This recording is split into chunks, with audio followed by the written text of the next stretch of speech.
If Celtic are to become Scottish champions, there's one team they must finish above. Rangers have been the benchmark in Scotland for a decade. The Ibrox revolution began in 1988 when David Murray took over as chairman, appointing Graham Souness as coach.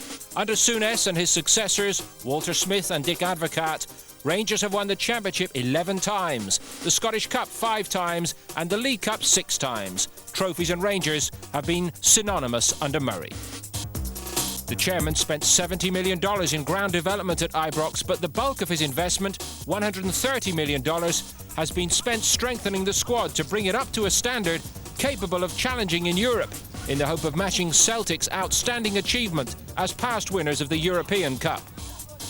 When Murray and Souness joined the club, they quickly went about disbanding Rangers' historic policy of signing players only with a Protestant background.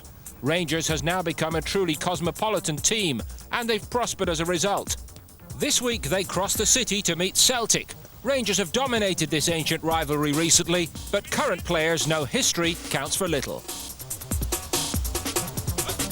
Well, from my point of view, it's the most exciting game I've ever played in my life, because, I mean, the city in that game is just split up in two parts. It's unbelievable atmosphere. You can really touch with your hands. The atmosphere is so full of tension. After recording just one victory in the previous 10 meetings with Rangers, Celtic were in optimistic mood that their 100% start to this season might continue.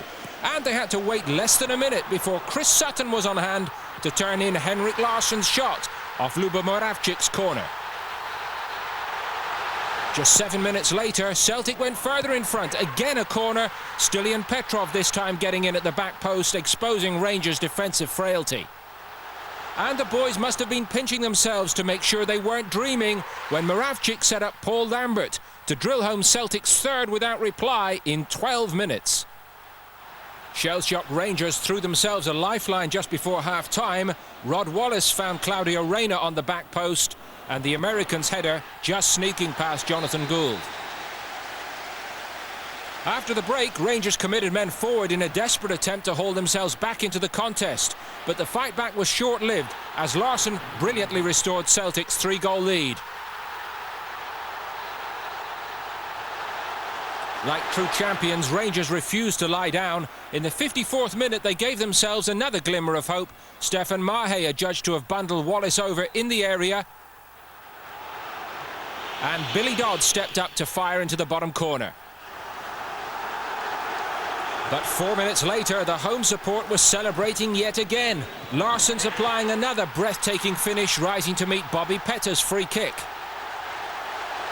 Rangers' miserable afternoon went from bad to worse. 10 minutes from time, Barry Ferguson shown the red card for handling and then petulantly throwing the ball away. The game was well over by this point, but still time for Sutton to grab a second in the final minute, sliding in to direct Mahe's cross into the net. 6-2 the final score. In 1938, Celtic won the fixture by the same margin and went on to win the title. Could that be an omen?